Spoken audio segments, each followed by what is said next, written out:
Uh, hey there everyone, this is Rao Cow, and a special hey there... What's going on with my ears? A special hey there to Fish OK. How's it going, buddy? Playing an ascetic run of Super Mario World. Last time we did the entirety of World 4 in one shot, because... now World 5. I'm kind of worried about World 5 because that's when the game actually starts to have a lot of meaningful enemies and whatnot. Also having to jump over Wiggler, because I think jumping on his head does give you, yeah, it does give you points, because he's the reason for the whole Wiggler life glitch, you know, that can give you up to the fabled 5 up. That's all glitchy looking. That was me doing a very bad attempt at figuring out what to do there. Basically what I did wrong there was I was taking my time too much. That's not a time-taking friendly area. I'm grabbing green scales here because I figure he may be useful. I don't know yet, but we've had surprises in the past after all. We got trees. They're pretty huge and they're all spotty too, but not spotty as in doubtful, but as in covered with spot. It's pretty great. I think this is the only place this game uses these block dudes, right? Oh no! They're so ubiquitous in ROM hacks that I forgot they're supposed to be fairly... There's a lot of things in ROM hacks that are used all over the place, that are used like once in the actual game. It's pretty funny if you ask me. So yeah, this is this place. That's kind of silly. I managed to eke it out. I'm kind of happy actually now that I don't have Yoshi around, because it means that I can celebrate my birthday without having to be all direct into video. Whoa! Mostly because I don't have to dodge all of them apples. I always tend to do the secret exit first. Okay, I'll show you guys how I tend to play Super Mario World. Super Mario World. I always start by getting the secret exit here in the land of the lost nachos in front. It's very green because the nachos are pretty old. See, this is a very difficult secret exit because you gotta find out a balloon, you gotta find out what they do, you gotta learn about all the instruction manual, and then you gotta like, hey there, Mr. House! How's it going? And I tend to do the Forest Ghost House before I do the other exit. But there's a very nice little funky little reason for that, and that is because ghostesses are scary. There's a place here where it is impossible to do it, maybe unless you have a feather. Aesthetic-wise, we're gonna see it together pretty soon, I'm pretty sure. Gotta remember if there's anything I gotta watch out. I don't think so. The only thing I tend to watch out was because there's a mushroom in there. And oh no! As a kid, that mushroom was very important for my survival. Probably should be a lot more careful. Like, honestly there, Carao, you really should be a lot more careful. You know, being careful. I heard a lot of things about being careful, and I'm pretty sure it's something you may want to try one day somehow, you know, using some arcane magicry. This is a really weird house, because it's like big on hallways with those little like nestas or something. I don't know, it's pretty weird. Pretty weird. This construction makes no sense, and as a fan of video game, everything must be super duper realistic. Otherwise, there's a blue ceiling up above. It's filled with clams, and I don't know why. I kinda wish it wasn't inside.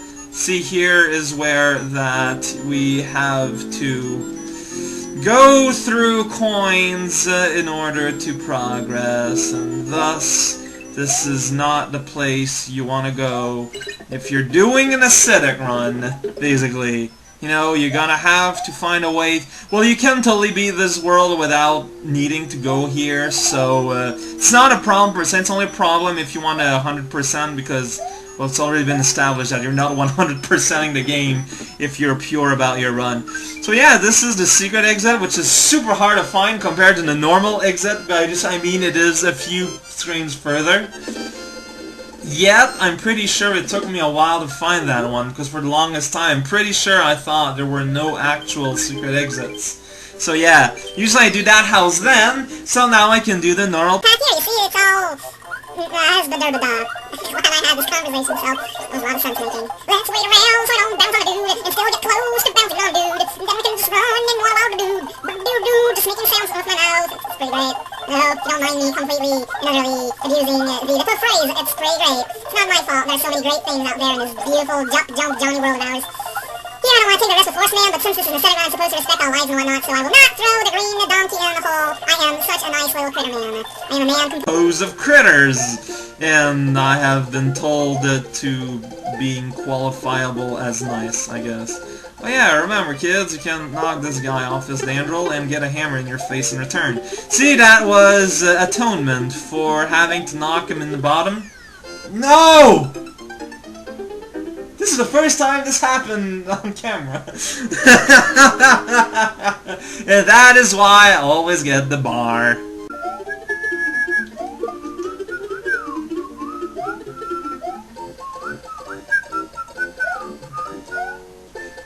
So if anyone was wondering why I always took my time here, that's basically the reason. It's to absolutely make sure that I get that bar so I don't get end-shotted. To invent a weird nonsense expression, I guess? I don't know. There's a pond there, though, and it's filled with water, and we're gonna go inside every day. Forest of Illusion 2 is actually a pond, and it's on water. It's not a water level. Because it's not a water level, to repeat myself slightly, the rules of asceticism aren't really all that big of, or diminished somewhat, and that it's hard to destroy your enemies anyways. Now I am used to just kind of chucking blue blocks at urchins and making the path easier, but let's be honest here, the path isn't difficult at all. There's a lot of tight spots, but you know, if you know, like, advanced controls, quote-unquote, like how to parallel swim and swimming upwards quickly and all that, this really ain't no thing. However, it is the first pure swimming level that I would consider difficult in its use of enemies, to the point where there's natural slowdown occurring. So yeah, this is totally, like, for the Mario Neophyte, a big deal level. It's also one of the first levels that seems to be fairly long. There's, like, the early levels are also short. But, starting now, we get some actual length. Considering this is a level without any midpoints, no, it has its length. It's not super long compared to what we're used to, but no, it has a length. You can measure it with, like, strings or something. I think the blue switch palace is going to be a total non-issue for this run, because basically, just don't press any P-switches and you'll be fine. It's not like the red one. Non-issue McCoy! Buy it with spades. My Prague Mario hat will also be Mario-faced saved. Good times for all. Now we get to destroy the world, win everything inside, using these little blue blocks that are really underused in the game, and let's do the thing here, I guess.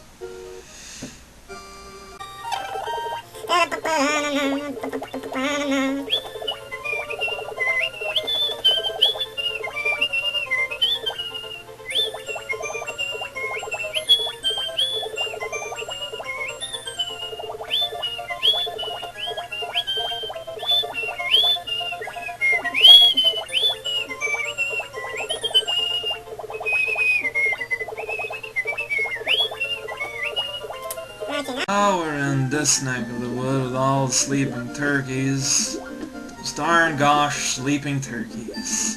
No, a lot of people make a big deal out of them little fishmen, but they're honestly not, like, if you got enough room to move around, they are kind of, well, trivial might be underselling them a bit, but they're not that bad. However, here, where I am worried, is that I'm gonna have like a million on screen, which I don't want, because they're all gonna turn into coins, so I gotta find something to do about that. And I'll realize, had I prepared for this eventuality, I would have brought probably Mario, so that I turned on the coins, which makes them super easy to despawn without necessarily having to get any points, but that works just as well. LR shenanigans.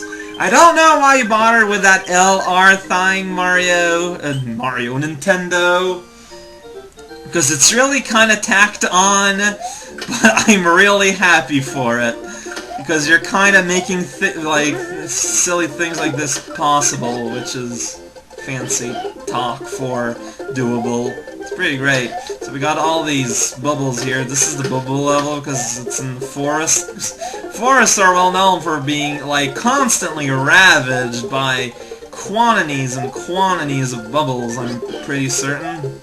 I'm not making that up in any way, shape, form, or matter, or shampoo, or anything. But that's fine, I can't even eat the bubble like I always wanted to do, because as a kid, you know, I just thought, oh man, I'm feeding a dinosaur soap bubbles! That's so funny, because soap tastes terrible! I don't know, I was a kid, don't judge me, please. But, you know, animal cruelty is totally normal for kids. How do you do that part? I wonder, like... Yeah, I'm wondering... Huh. Okay, that's kind of intricate. If I still had Yoshi, I'd probably just try to... Oh! Yoshi jump it, but now... I don't know. Maybe it's like I'm wondering if which is easiest. Whoops. Go over it or under it. Oh boy. Yeah. I did not expect that. Oh man. That's a steamy pickle. What do I do? Let's. What do I do? Let's go get a Yoshi, I guess. Saved, so if I screw it up here, I'm gonna have to redo the swimming level, but honestly, I don't really care all that much, because it's a pretty easy level, you know. So, yeah, it might be possible to... Well, there he goes. I was hoping to have the momentum to propel him over the hole, but you know, and this is like a big part of the game. It's like, oh man, you don't want those easy to deal with enemies to pop, so here, make sure to undo the block. As a kid, I thought it was a big deal. I made sure to none of those bubbles pop, but as a duder with experience now, I have no idea what they were actually trying to do there. That's a splitter guy, so, nuts to you, splitter guy. Ain't nobody doing any no-splitting here. Secret is down here, but you need to be big or with Yoshi, so that ain't happening right now. And I am not going to do that this video anyway. I'm going to be doing that in a video in which I go to Castle Town, World 5 Castle. Roy's Castle. You might have heard of it. It's pretty popular on the news. Should I succumb to hubris and just go ahead and do the ghost house up there? I mean, hubris sounds pretty exciting, but it has the potential of kind of being bad because it's called hubris, you know, but nah. Come on, turn off, turn, there we go. I didn't get a minimum of coins, but I'm honestly kind of afraid, but there we go. It went alright anyways. Yay! Don't mess up here. Now is not the time to mess up. And there we go. I think that's gonna be it for today. We did half of World 5. Yeah, that's pretty good. That's a good amount. That's like three levels, a ghost house, and a P-switch that was very difficult, and I'm surprised went so well. All those trees are still really creepy, and I just realized they don't even have a face, but they're blushing. I mean, the canopy of a tree isn't even a surface. Looking outside right now in my backyard, the canopy of a tree...